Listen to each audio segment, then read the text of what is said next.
Before we begin our journey on this peaceful night, take a moment to like the video, subscribe to the channel, and leave a comment telling us where you're watching from. It's always delightful to discover where our listeners rest their heads as they travel with us through these old memories. The Messenger's Journey, News and Secrets Between Villages. I remember clearly the first time I crossed that frozen road, winding between the hills, with nothing but my leather satchel, worn boots, and the certainty that the moon would guide me. The morning air carried the taste of frost, and each step cracked the thin layer of ice on the earthen path. In the distance, the thatched roofs of the villages sent plumes of smoke skyward, and the scent of burning wood mingled with the sharp aroma of hay. I was only a young messenger, but I already knew that within the letters I carried lay hopes, fears, and secrets powerful enough to change entire destinies. As the sun timidly crept over the hills, dyeing the sky in gold and grey, I drew my cloak tighter across my shoulders and pressed the satchel strap against my chest. There was something solemn about every journey. The silent fields, punctuated only by the cawing of crows and the distant grind of a mill, seemed to hold secrets known only to lone travelers. Each step echoed like an unspoken pact between me and those ancient roads that, though harsh and unpredictable, always led me to my destination. Once, crossing a narrow stone bridge, I paused to watch the dark, still water below. In its surface I saw my pale, tired reflection, etched by cold nights and endless days of marching. And yet, there was a light in my eyes, a strange mixture of exhaustion and hope.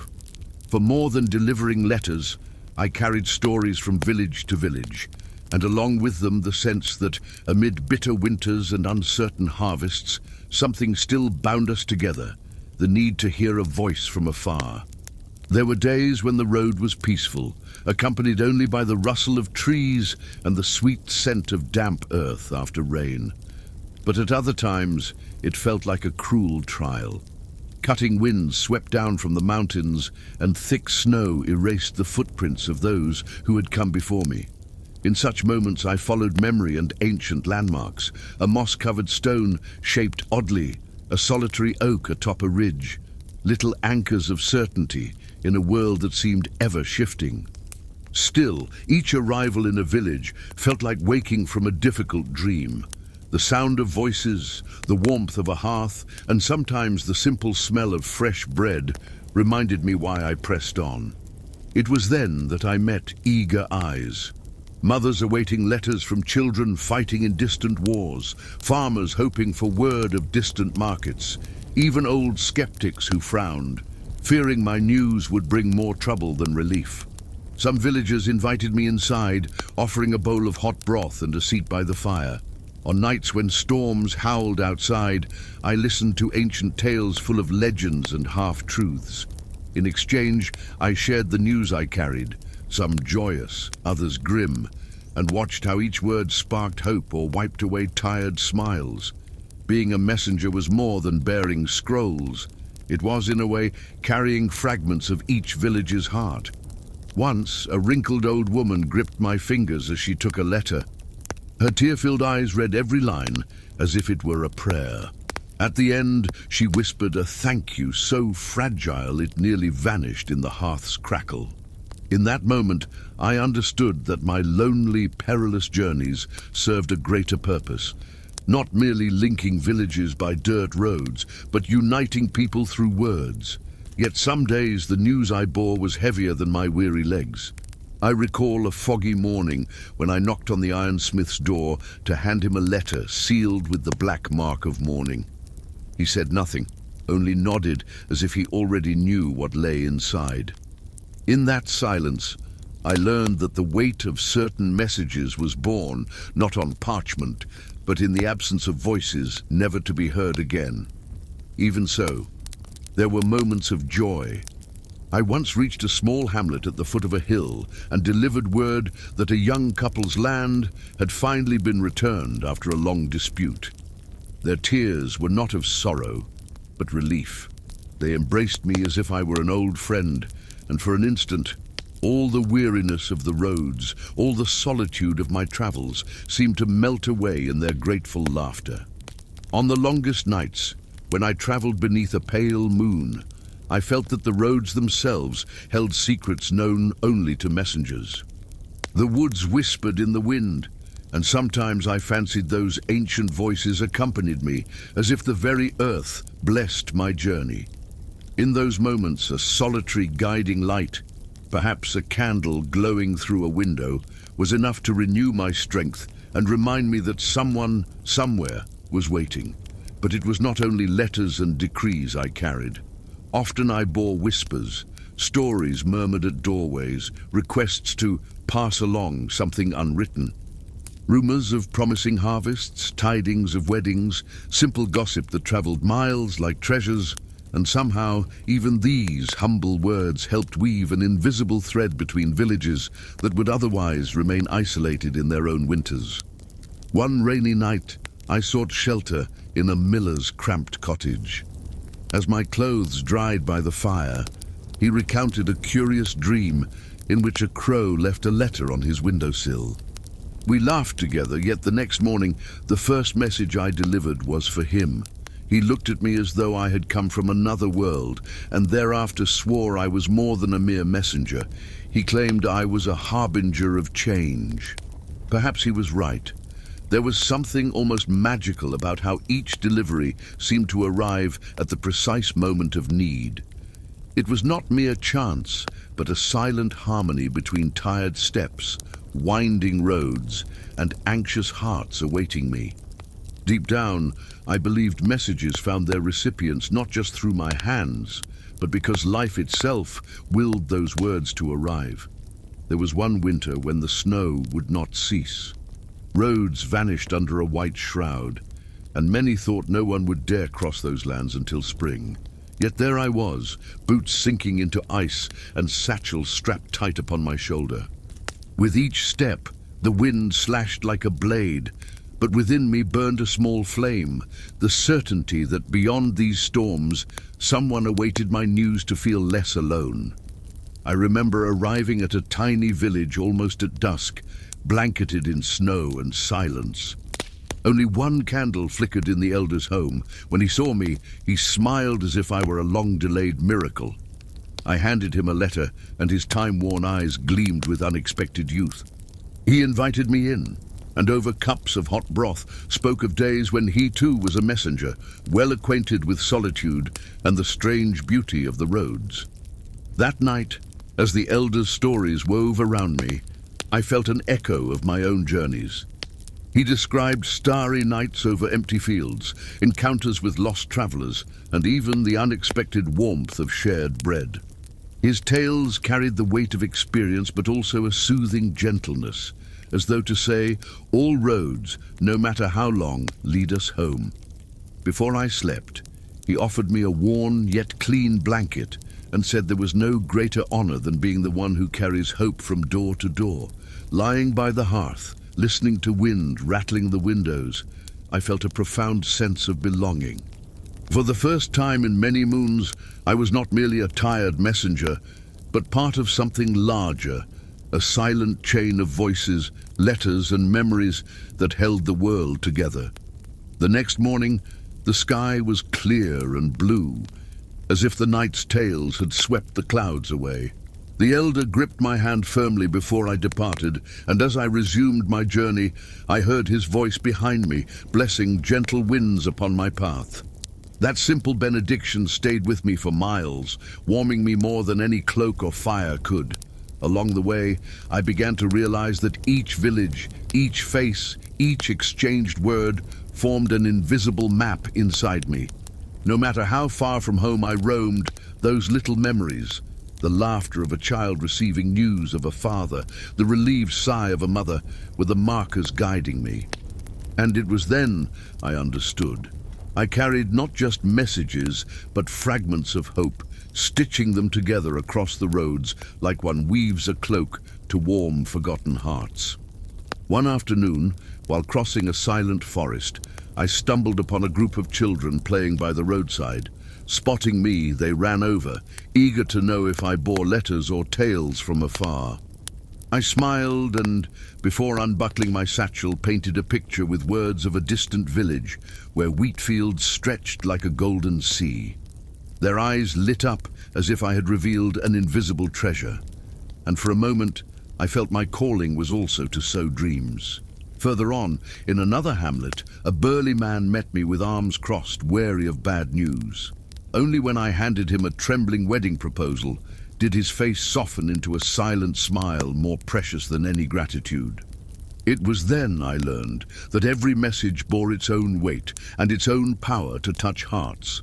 In time, I learned to recognize each village's unique sounds before citing it.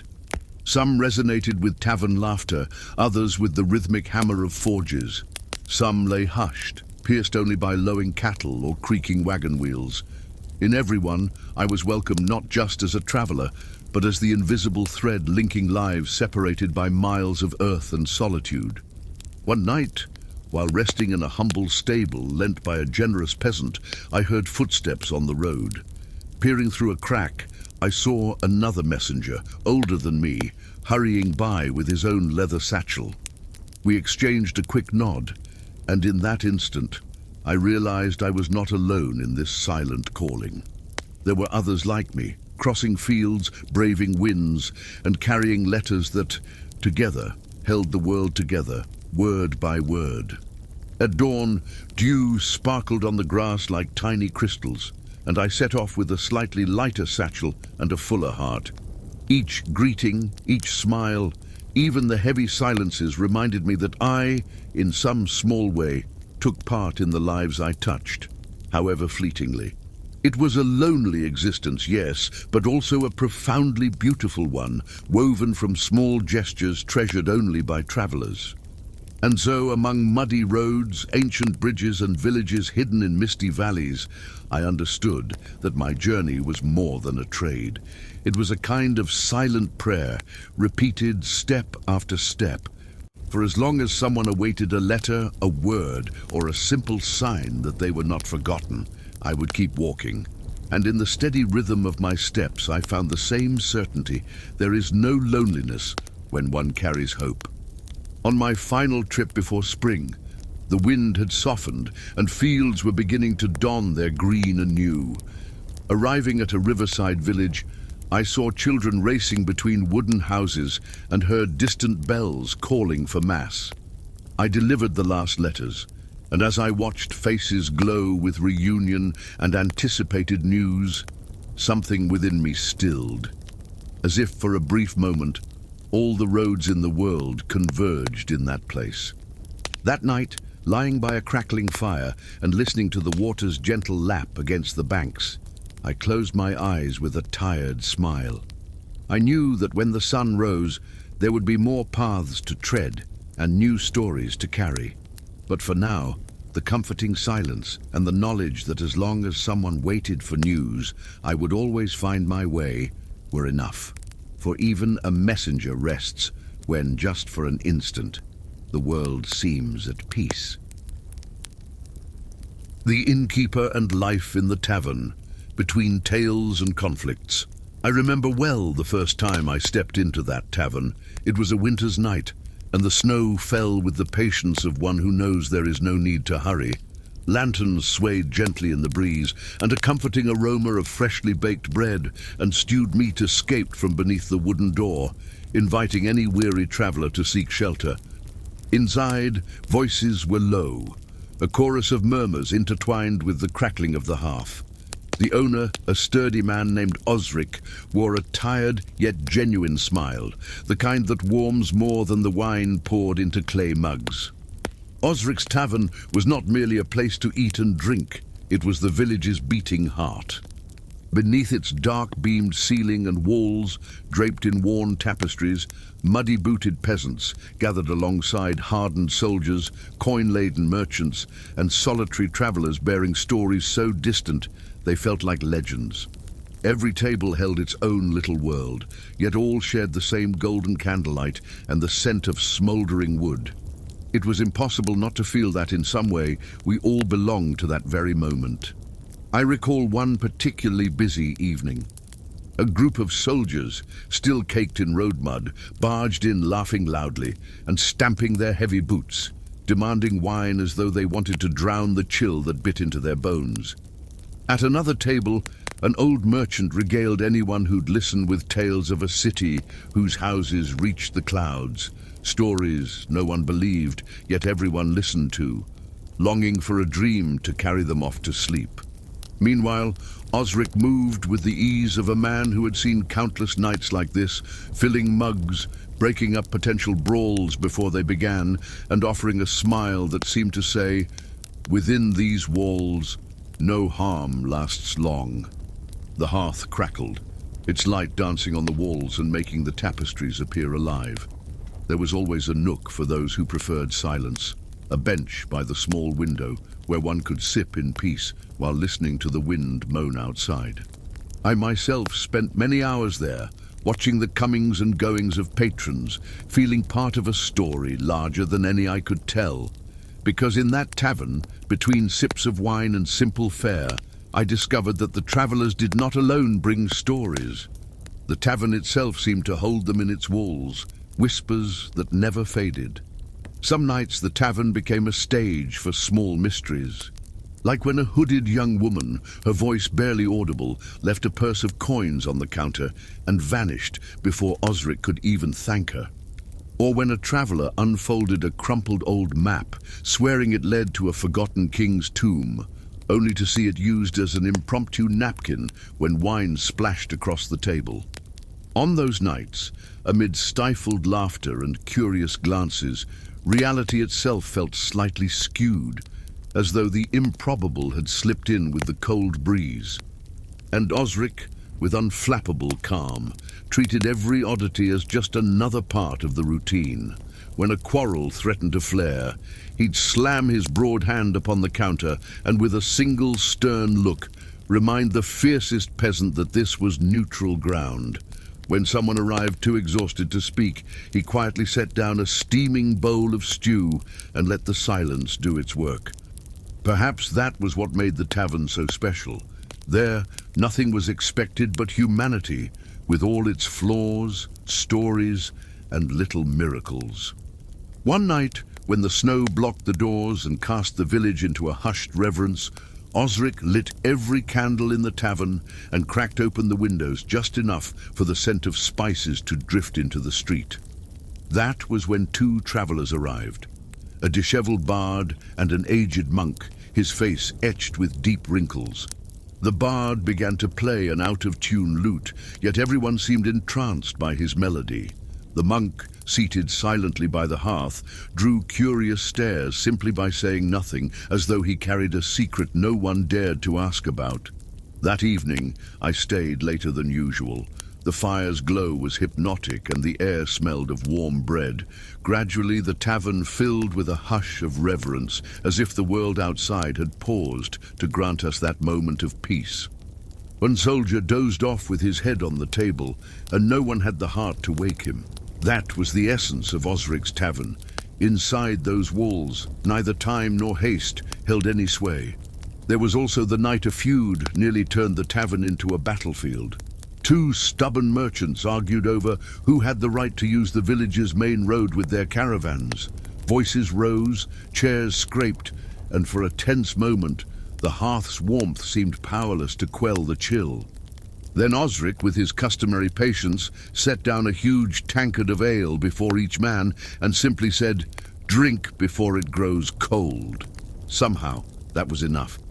Between swigs, they burst into laughter, and the tavern returned to its cozy calm. I never understood how Osric did it. Turn anger into laughter, silence into story, and strangers into friends. Perhaps it was the tavern itself, with its low ceiling and the comforting creak of floorboards underfoot, reminding us of something essential. Within these walls, we were merely people seeking warmth and company, regardless of who we were beyond the door. And so, night after night, stories accumulated like invisible layers on the walls, so that each return felt like stepping into a living memory. Another night, the wind howled outside like a famished wolf, and the village seemed to shrink beneath the cold. Inside, however, the tavern exuded a near familial warmth. An old peasant woman, known only as Marga, entered carrying a sack of frozen apples, and without permission began distributing them among the patrons, insisting no one should go to bed with a bitter taste in their mouth. Everyone laughed, of course, but all accepted the fruit. Even the stern soldiers cracked smiles as they nibbled apples by the hearth like obedient children. It was impossible not to smile at such scenes, small proofs that life could be light even in heavy times. That same night, I saw something I'll never forget. After closing the doors and extinguishing all but one lamp, Osric poured himself a final mug of ale and settled alone at the corner table. He sat there, staring into the flames, as if listening to stories only the fire could tell. No one dared interrupt him.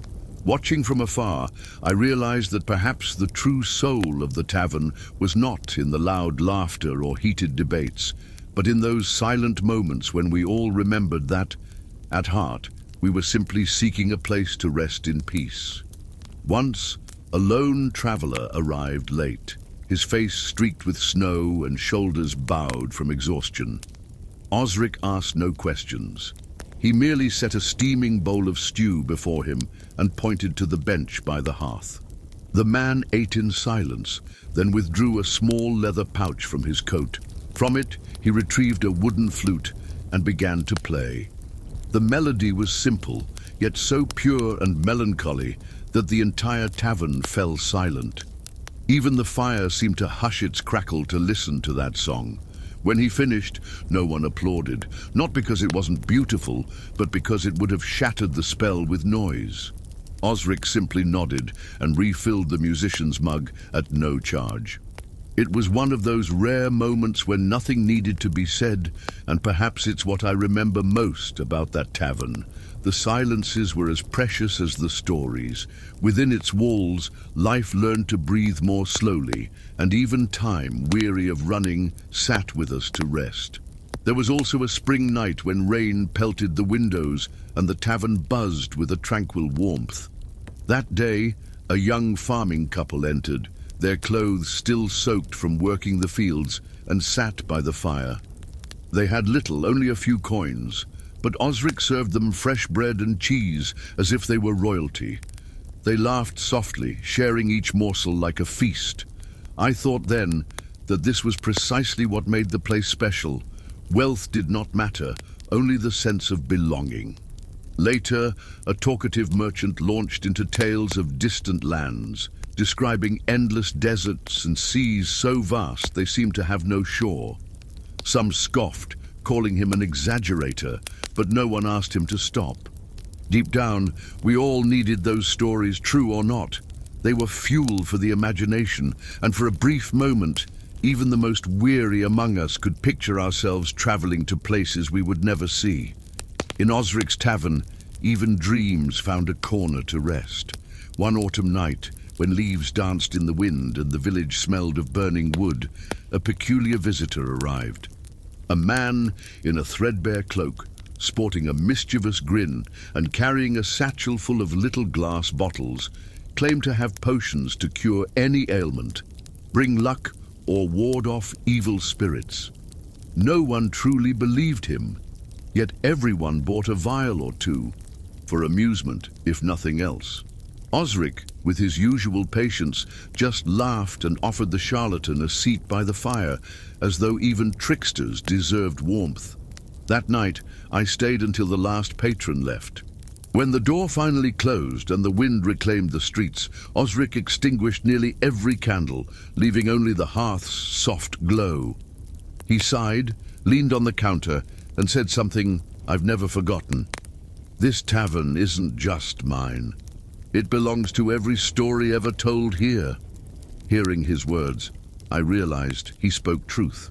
For even in silence, the place seemed to breathe, carrying within it the memory of every soul who ever sought shelter there. Thus, night after night, the tavern remained a beacon for those in need of rest, a good tale, or simply a warm mug in their hands.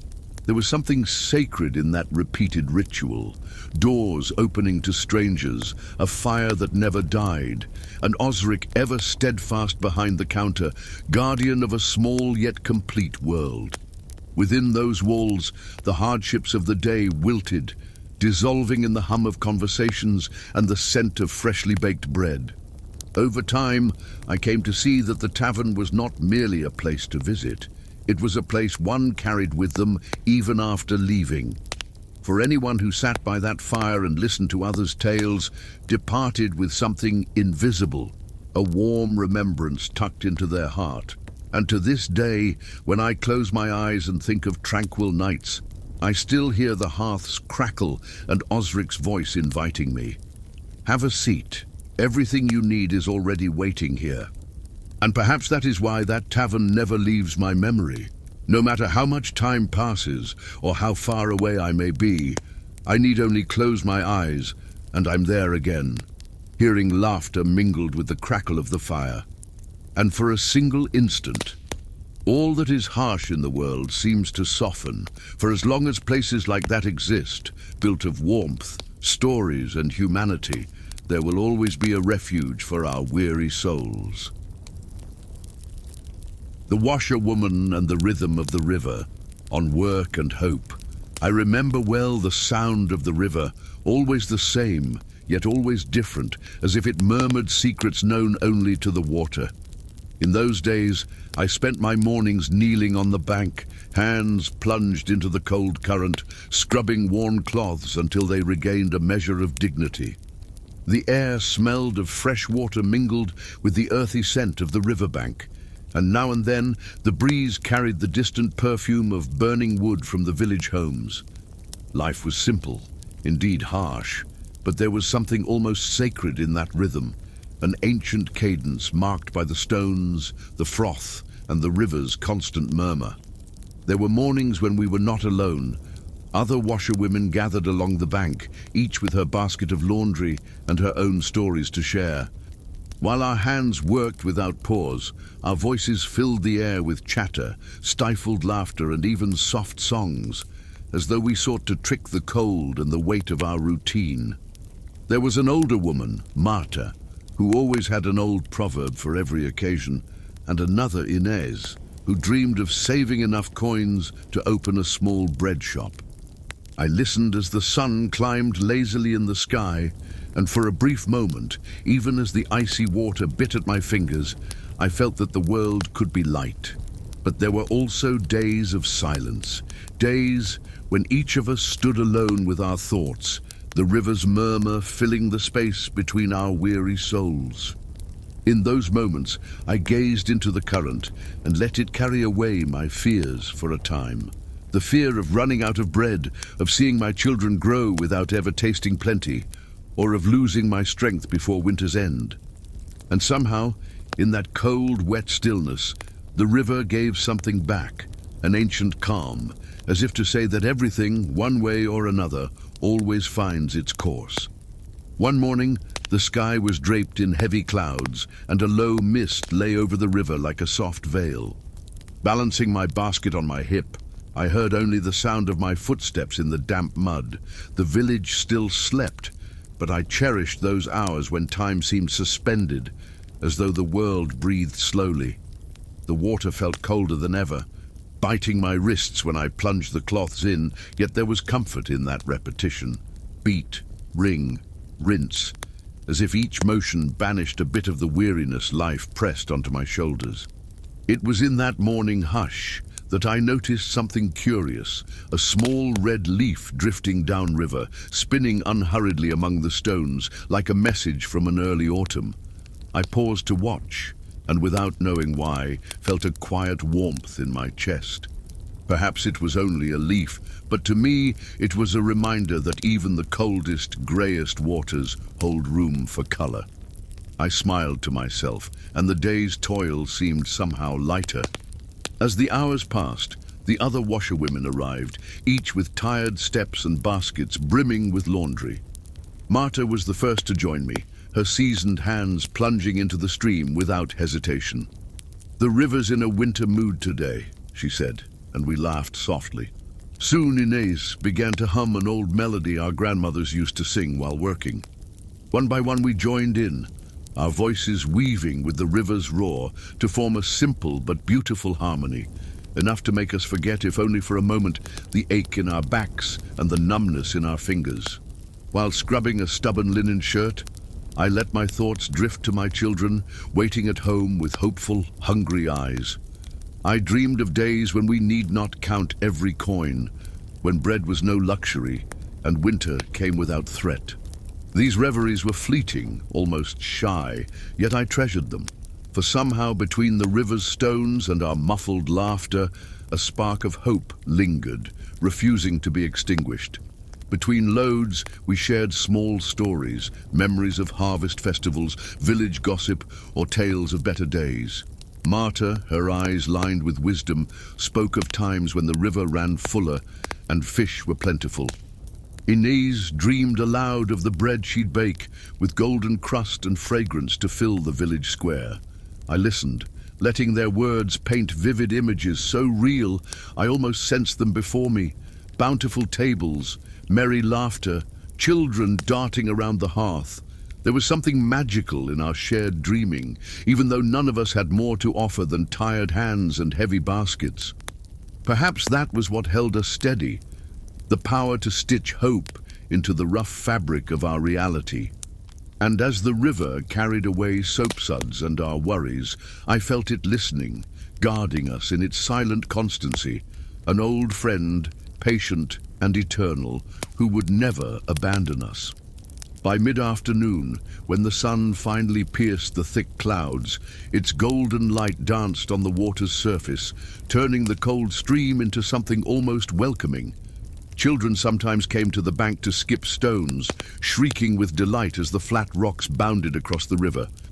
In those moments, our aching arms felt lighter, and even solemn Marta allowed herself a smile. It was then I spotted a faded blue skirt drifting toward deeper water. I used my stick to pull it ashore before it sank. It belonged to a young widow who could scarcely afford new cloth, and seeing her reclaim that piece brought a shy but grateful smile to her face. Small acts like these bound us together, as if every laundered garment restored a fragment of dignity to those who needed it most, and in so doing, made us feel less alone against the weight of the days. As the afternoon waned, the wind grew sharper and carried the faint scent of smoke from villages' lit fires, a silent herald that it was time to head home. We gathered our clean clothes, carefully wringing each piece before packing our baskets. The river's music mingled with our final goodbyes, and for a fleeting moment it seemed we left behind not only dirt and grime, but some of our cares as well. On the walk home, basket balanced on my shoulder, I always glanced back one last time. The river lay there, serene and unchanged, a promise that tomorrow it would be waiting once more. And despite the ache in my arms and back, I felt a curious peace, knowing that as long as the river flowed and our hands remained steadfast, a thread of hope would always be woven into the simple cloth of our lives. Arriving home, I found my children at the door, cheeks reddened by the cold, eyes bright with expectation. They ran forward to help with the basket, their small hands doing little to lighten the load, but that gesture alone warmed my heart. Inside our humble cabin, the hearth's glow enveloped me like an embrace, and the aroma of soup, made from roots and a modest piece of meat, filled the air. In those moments, the day's hardness dissolved, replaced by a comfort no coin could buy. As I hung the clothes by the fire to dry, my gaze wandered around our simple room, the worn wooden floorboards, the smoke-stained walls, yet each surface held deep meaning. Every corner of this home was carved by effort, each object a small victory wrested from life. And in that reflection, even the wind's howl outside became bearable, almost soothing, like an old song that always ends with the same certainty. In spite of everything, we press on. After our modest meal, the children nestled around the hearth, each vying for my lap as they begged for stories.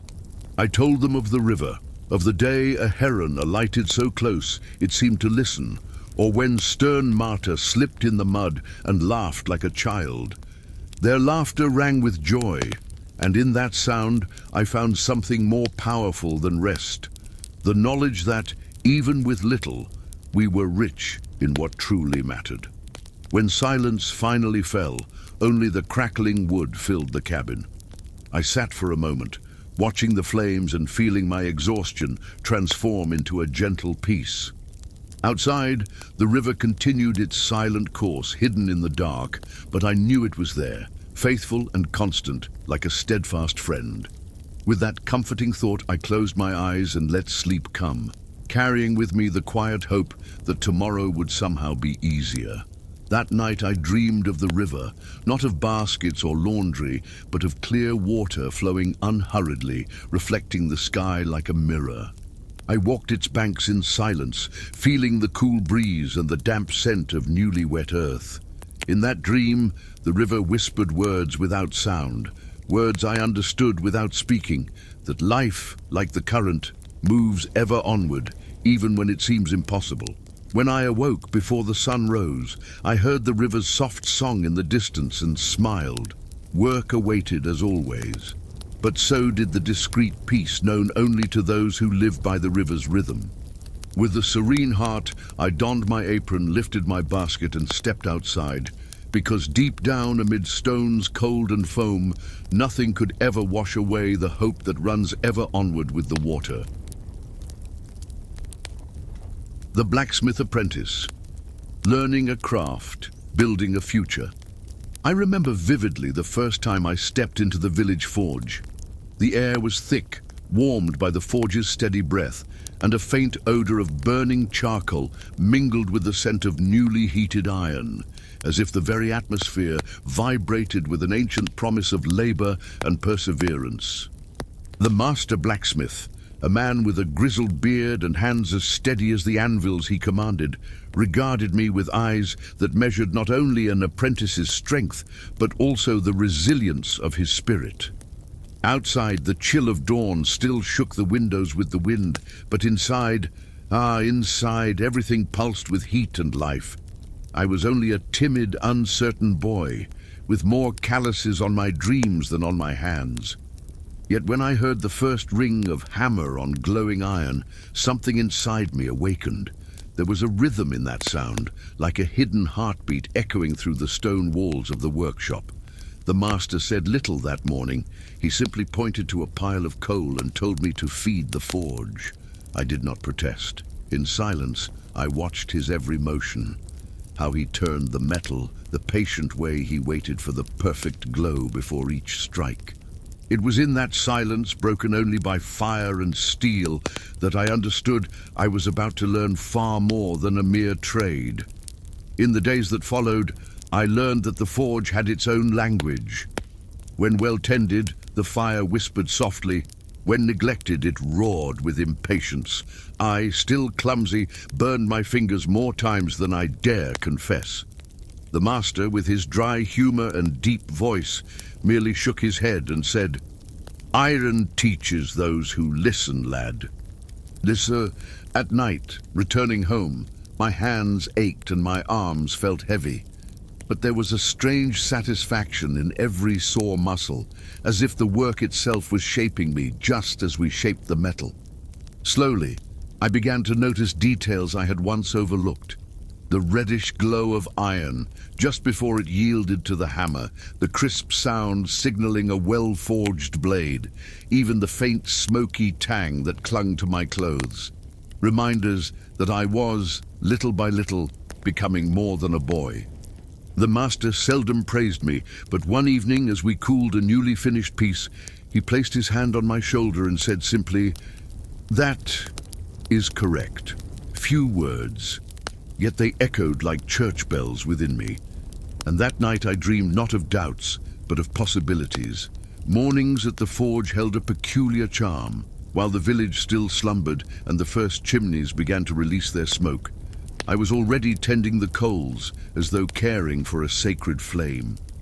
The sound of hammer strikes, steady and measured, had become as familiar as a rooster's crow in the distance. Between blows, the master would sometimes share tales of swords forged for knights who never returned, of ploughs made for men who drew sustenance from the earth for generations. Each story bore the weight of iron, hard and true. It was then I learnt patience. Iron does not yield to haste, nor does learning. I remember clearly the time I rushed a blade's quenching and cracked the metal. The master said nothing, simply handed me another bar, and with a serene look murmured, "Start again. Mistakes are teachers if you allow them." And so, cheeks warm and smoke swirling in the air, I discovered that forging's artistry is taught not only by hands, but by the humility to begin anew as many times as necessary. Over time, I came to know not only the iron, but the forge's sounds and scents as old friends. The crackle of the coals, the bittersweet perfume of burning charcoal, even the hiss of the bellows became part of my daily comfort. There was something nearly hypnotic in the repetitive labor, in the cadence binding hammer, fire, and sweat. Sometimes, as I shaped a simple horseshoe, I caught myself pondering the future. Would I one day open my own workshop, or remain forever in the master's shadow, until my hair, too, turned grey? In those silent moments, the forge answered in its constant music. It spoke in its tongue of heat and sparks that each day was enough in itself. And somehow, I began to believe it. There was no rush. Every heated iron bar, every well-placed hammer strike was a firm, if small, step along the long road I traveled. And thus, without realizing it, I felt myself becoming part of that place, as if my hands and heart were slowly tempered by the same fire that shaped the steel. One day, the master entrusted me with forging a simple hinge for a barn door. It was nothing grand, no sword or destiny-altering relic, but to me, it felt like the most important task in the world. His instructions were terse. "Do it well, that's all that matters."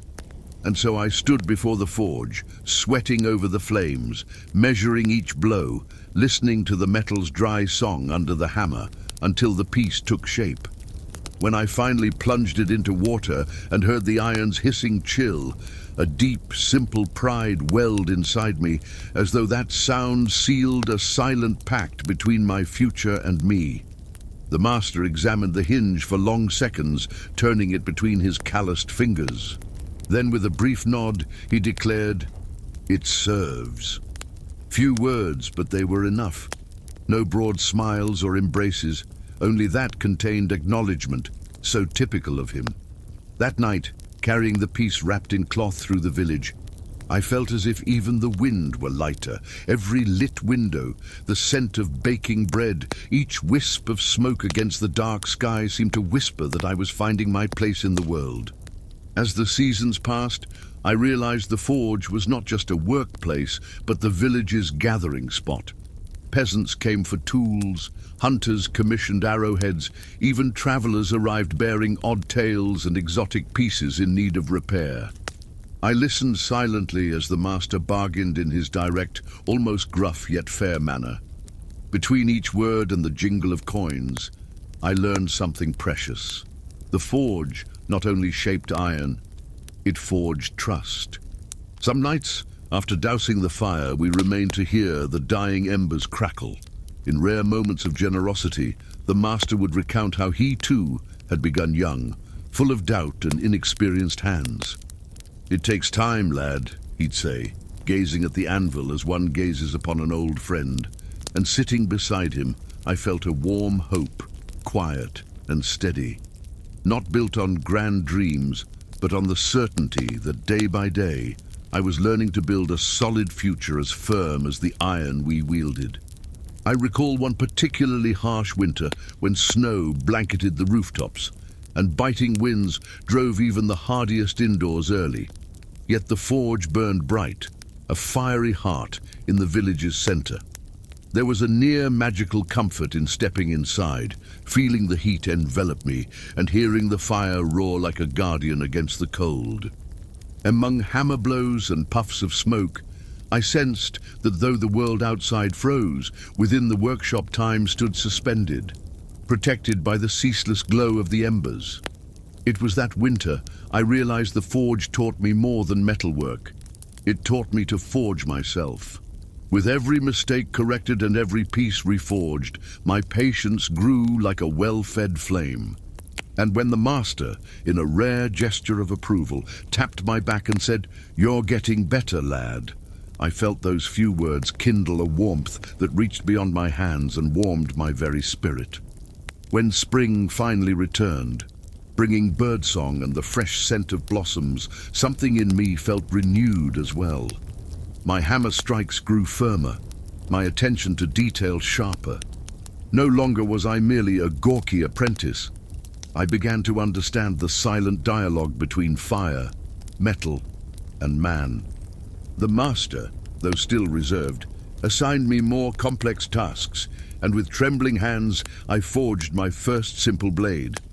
It was no weapon of war nor a showpiece, just a sturdy knife for a peasant's daily use.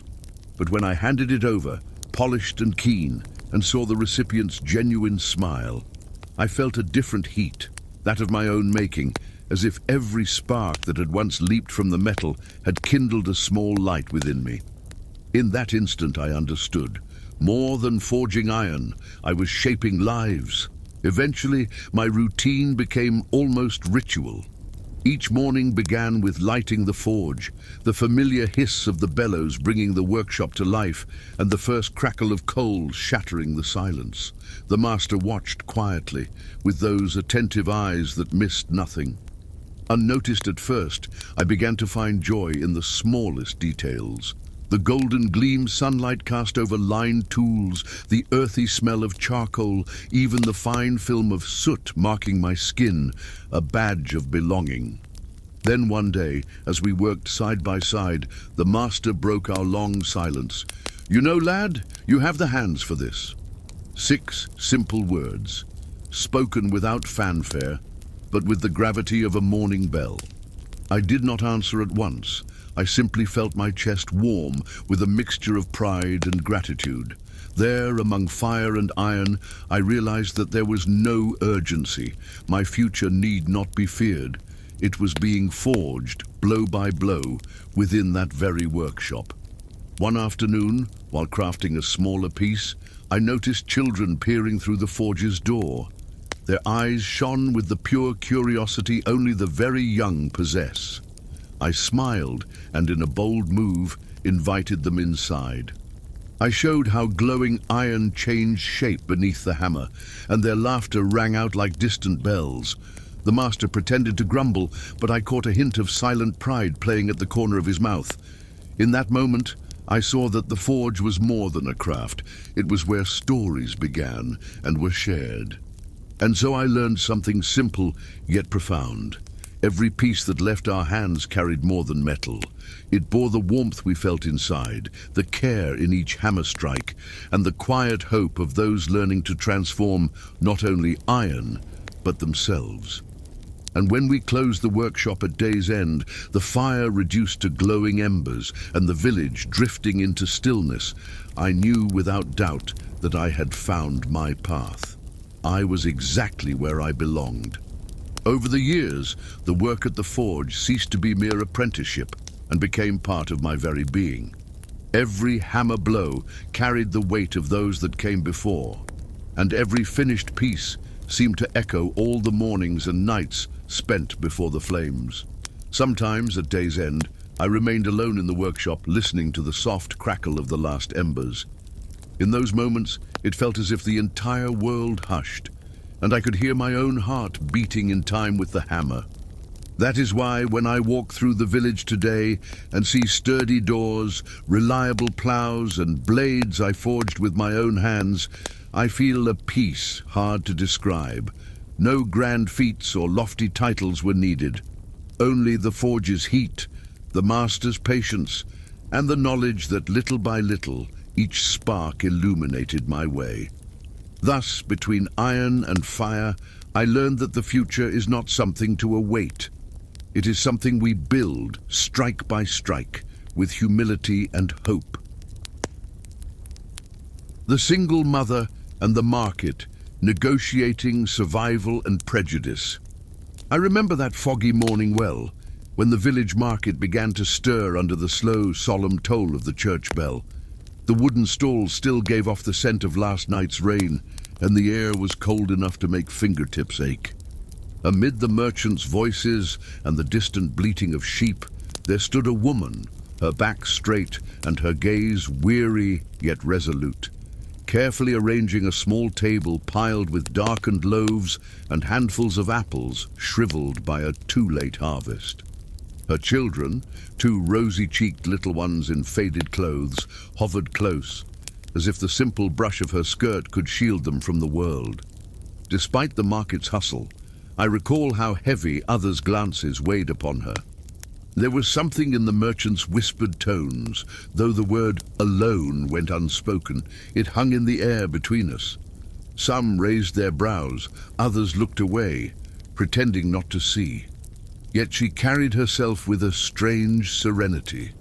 Between the clink of coins and the tap of wooden clogs on packed earth, she lifted her head and offered her wares in a calm voice that conveyed more than a desire to sell. It spoke of a silent strength born when one has no choice but to persevere. Each morning she followed the same ritual, straightening the worn kerchief that covered her hair, rolling up the frayed sleeves of her dress, and gifting a timid, fleeting smile to anyone who paused at her stall. Her coins were few and her exchanges many. Sometimes a handful of onions bought a loaf of bread, and a bruised apple brought a scrap of wool for patching the children's clothes. I watched her move with quiet precision, as if every gesture were measured not only by necessity, but by a dignity that kept her upright in the face of hardship. Her children, always nearby, helped as best they could.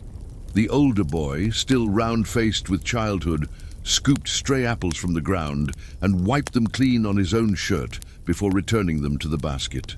The younger girl, hair in tangled pigtails and eyes bright with curiosity, was tasked with offering customers a smile so sweet it seemed to soften the hardness of the loaves and lighten the weight of the frosty mornings.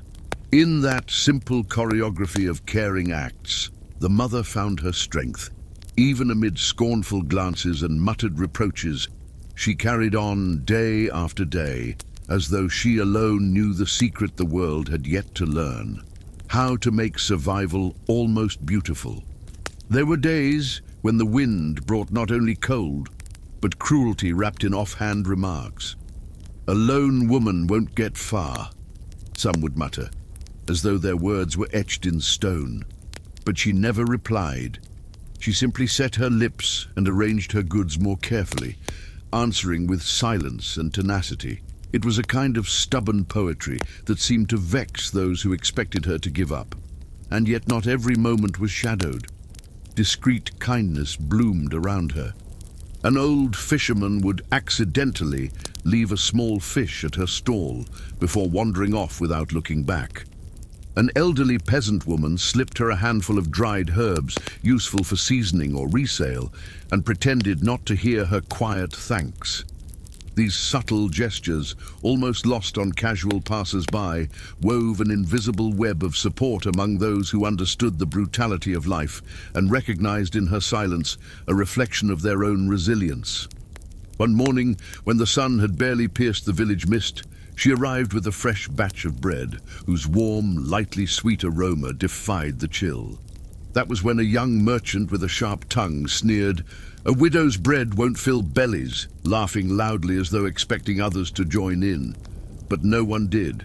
Only the wind whistled through the stalls, and she, with disarming calm, offered him a piece. He refused, but never mocked her again. In that moment, I realized the market had its own unwritten laws and silent verdicts. Gradually, those who once looked upon her with disdain began to regard her with cautious respect, not because she had overcome every obstacle, but because she remained there, steadfast as a stone in a churning riverbed. Amid the calls of merchants and the clink of coin, her presence took on a peculiar weight, not one of weakness, but of unwavering constancy. There was something mesmerizing about the way she met each day, even on mornings when sales were slow and dusk fell too soon. She gathered her scant earnings with the same serenity with which she had arranged her stall at dawn.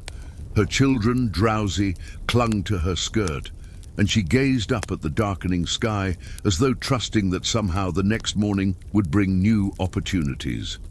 It was a silent faith, not born of prayers or promises, but of a simple decision to continue. It was perhaps this almost stubborn persistence that gradually disarmed even her harshest critics. I remember late autumn when one of the merchants who once avoided her bought 2 apples. He said nothing, simply placed the coins on her table and walked away with the fruit. For any other seller, the gesture might have been trivial, but to her it meant everything, a sign that even on society's margins, one could achieve a different kind of triumph, measured not in wealth, but in respect, earned grain by grain. As the months passed, the market began to shift imperceptibly. Where once there had been only wary glances, timid nods appeared. Some customers came not merely out of need, but because they claimed her bread tasted like home. The children, emboldened, helped with light-hearted laughter that chased away the morning's gloom. It was as if that humble corner of the fair, with its simple table and modest provisions, had become a refuge for those who needed reminding that life could be hard, yet still hold small comforts. Through it all, the mother endured, never losing her composure. There were days when she almost smiled, especially when she sold every loaf and could buy a little extra wool for the winter. Sometimes, as the wind cut sharper, I saw her wrap her children in patched shawls and share a warm slice of bread with them right there in the market. For a fleeting moment, amid the clatter of coins and the murmur of the village, that small circle of warmth and affection shone brighter than any cold breeze. There were also days of true trial. One morning, a fierce storm had flattened several stalls and turned the road to mud. Many vendors stayed home, but she stood firm, her feet planted on the cold earth, shielding her meager goods under a tattered tarp.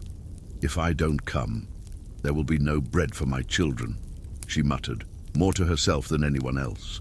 Even on that gloomy dawn, 1 or 2 customers arrived, drawn not only by the bread, but by the quiet strength that seemed to defy misfortune itself. It was that day the market's dynamic shifted forever. A stern, long-standing merchant offered her space in his own stall until the ground dried. He asked for nothing in return, merely said, "No one should face the market alone." Those words, as simple as the crackle of hearthwood, felt like a seal of acceptance. From that moment on, she was no longer just the determined widow selling bread. She became part of the community, as essential as any other member. When winter finally arrived, with its biting winds and snow-covered rooftops, the market felt like another world. The brightly colored stalls and clamoring voices had faded, leaving only hardy merchants brave enough to endure the cold. Yet there she stood, hands reddened by frost, kerchief pulled over her ears, and the same calm resolve keeping her upright. The scent of her clay oven loaves, warm and inviting, filled the air, drawing in those who sought not just food, but solace. In those bitter days, even the hardest merchants saw her in a new light. Some helped fan her fire, others offered fuel so she could keep the hearth alive. When the snow fell thick and blanketed the streets in white, the market united around her and her children, as if that small family were a fragile flame everyone wished to protect. It was in that deep winter she ceased to be merely a survivor. She became a silent emblem of resilience, teaching without a word that, even in the coldest days, hope could smell of fresh-baked bread. With the coming of spring, the market bloomed again. Stalls brightened and voices returned, but something had changed irrevocably. Where once she occupied only a tiny patch of earth, now a whole corner seemed made for her. People traveled from neighboring villages, not just for sustenance, but for the comforting sense her presence brought. It was as if seeing her children laughing, and her oven's warm glow reminded everyone that life, though tough, still held unexpected sweetness.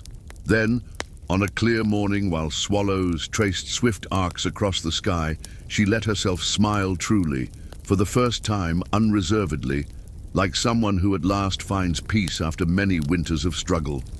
In that instant, amid the tinkling of coins and the merchant's calls, I realized something both simple and profound. She had not only triumphed herself, but had brought the whole village along with her. For in some unspoken way, her quiet courage taught us all that even on society's edges, one can turn survival into life and sometimes even into hope. Over time, that woman and her children were no longer seen as symbols of need, but as the very heart of the market. Their morning routine, warm loaves, soft greetings, children's laughter echoing through the stalls, became as ordinary as the sunrise that never failed to return, even after the darkest night. And so, as the market turned with the seasons, she remained, neither wealthy nor powerful, yet rooted deeply in the soil of effort, compassion, and persistence. When at day's end she gathered her empty baskets and walked home with her children, her steps carried a serenity born of knowing that, despite everything, the world still held a place for those who refused to give up. And so, as the market followed its cycle of seasons, she endured, neither wealthy nor powerful, yet deeply rooted in that earth forged by effort, compassion, and persistence. And when, at the close of each day, she gathered her empty baskets and walked home with her children, there was a serenity in her steps, as one who knows that despite everything, the world still holds a place for those who do not give up. And that is why, even today, when I close my eyes and remember that village, I can almost once again smell the warmth of fresh bread and hear, faintly in the background, the gentle voice of a woman who transformed the simple act of surviving into something beautiful. The shepherd and the wear of the seasons, between nature and solitude.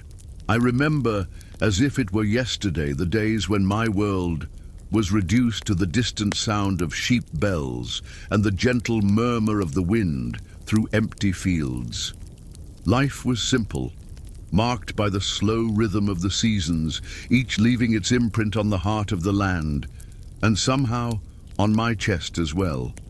In the morning, the dew still gleamed like tiny stars clinging to blades of grass, and when I breathed deeply, I tasted the fresh scent of wet meadow mingled with the familiar aroma of the sheep's wool. There was no hurry, only the serene pace of one who walks beside time without trying to outrun it. At first, solitude weighed on me. The silence of the fields, broken only by a sheep's bleat or the distant caw of a crow, felt too vast for one man alone. But as the seasons passed, I learned to hear in that silence not absence, but presence. There was the rustle of the trees, as though the forest itself were breathing. The slow course of the stream, whose waters sang different songs with thaw and drought, and even the muffled sound of the sheep's hooves, which became for me a constant companionship. Over time, I realized I was not alone. I simply had to learn to listen. With spring came the first signs of renewal, and the fields seemed to awaken from a long slumber. The hills turned a vibrant green, and timid flowers sprouted among the stones, bringing color even to the most forgotten corners of the pasture. My animals, once hushed in their shelter during the cold, spread out across the grass, their shadows stretching beneath the rising sun. There was comfort in that predictable cycle. No matter how harsh the winter's snow, there always came a day when the air filled with birdsong and the gentle perfume of warmed earth. Yet, like life itself, nature had its whims. Some years a sickness stalked the flock, forcing me to watch over each animal with the care of a parent tending a child. I recall sleepless nights with a lantern hanging from a tree branch and a tight heart, listening to a weak bleat while rubbing warmed herbs along a sick sheep's back. In those moments, the world shrank to the circle of light at my feet. Still, there was a strange peace in knowing that caring for them was also a form of caring for myself. In summer, the sun reigned high, and the days stretched as though they would never end. The heat made the air shimmer over the fields, and even the sheep sought the shade of the few lone trees they knew by heart. I, with my staff firm in hand, felt sweat trickle down my face as the scent of freshly cut hay mingled with the wildflower's heady perfume.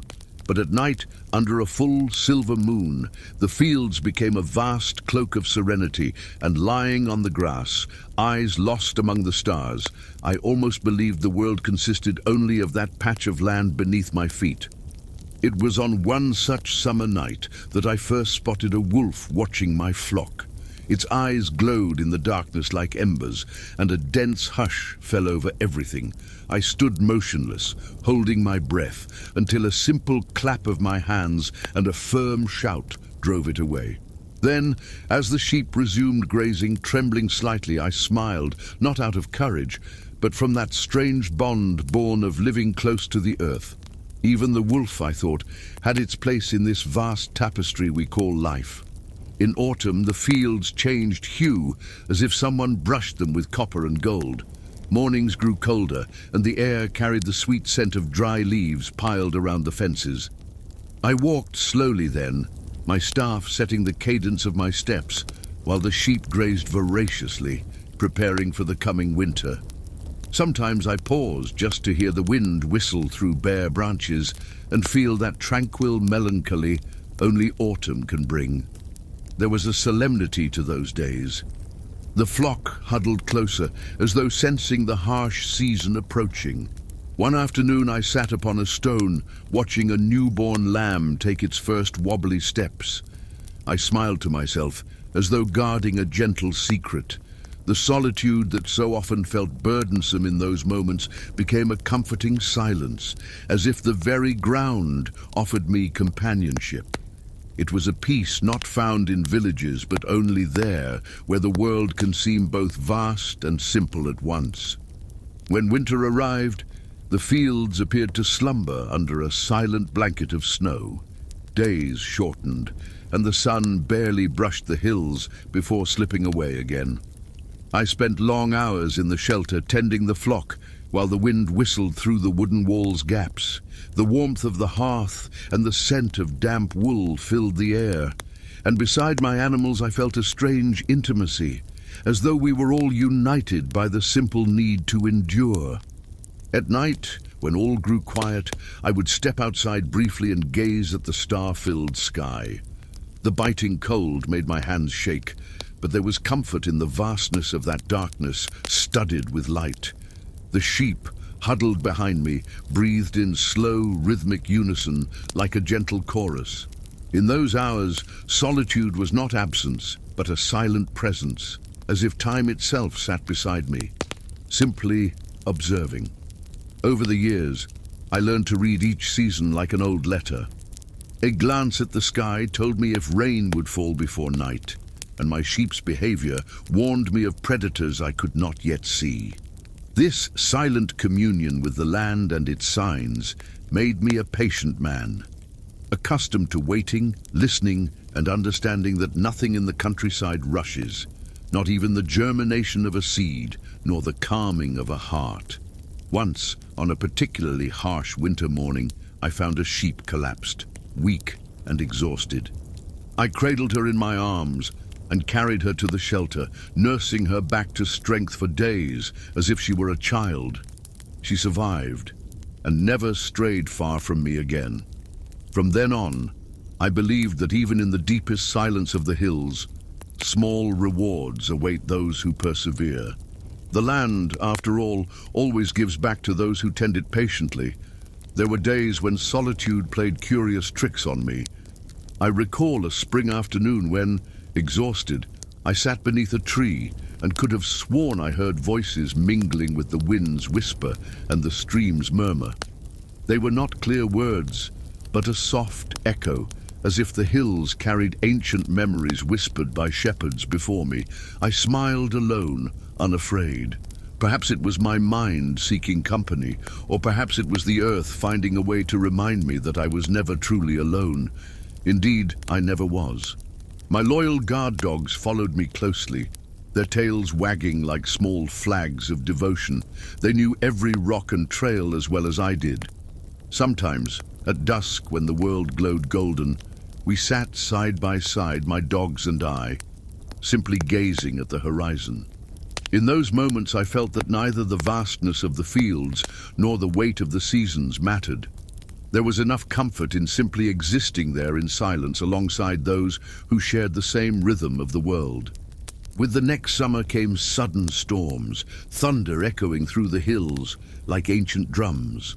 I hurried the flock to shelter, guiding them through torrents that soaked the earth and filled the air with the rich scent of clay. When the storm finally passed, I stepped outside to admire puddles, reflecting the sky and fields shimmering in the soft glow of evening. There was a sacred beauty in that calm after chaos, as if nature itself exhaled in relief. On one such afternoon, after a storm, I saw a rainbow so vivid and perfect, it seemed to touch the distant hills. I leaned on my staff, standing still as the sheep grazed peacefully around me, oblivious to the spectacle above. I smiled, feeling small before that immensity, yet part of it. In that instant I understood that time in the countryside is measured not just in days or seasons, but in small epiphanies, moments when the world feels whole and serene. As autumn returned, the cycle began again, bringing with it a comforting familiarity.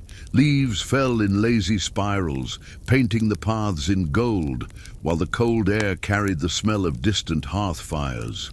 I corralled the flock earlier, knowing the nights would soon fall swiftly, and treasured those moments spent watching the landscape shift before my eyes, as though a living tapestry woven by the season itself.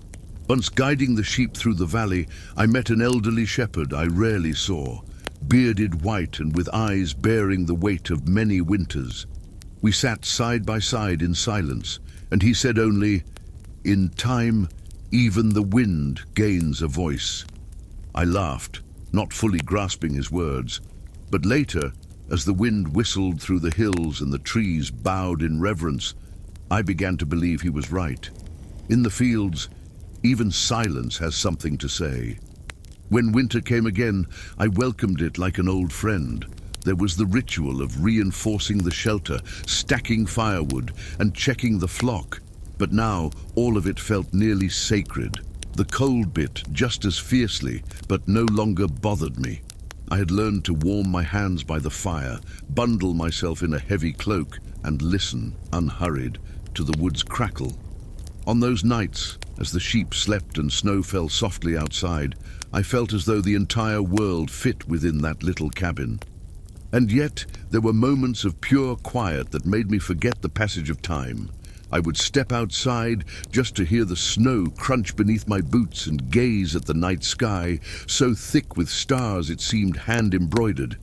Sometimes I found tracks of wild creatures stamped in the pristine white and imagined their stories as they crossed the hills while I slept.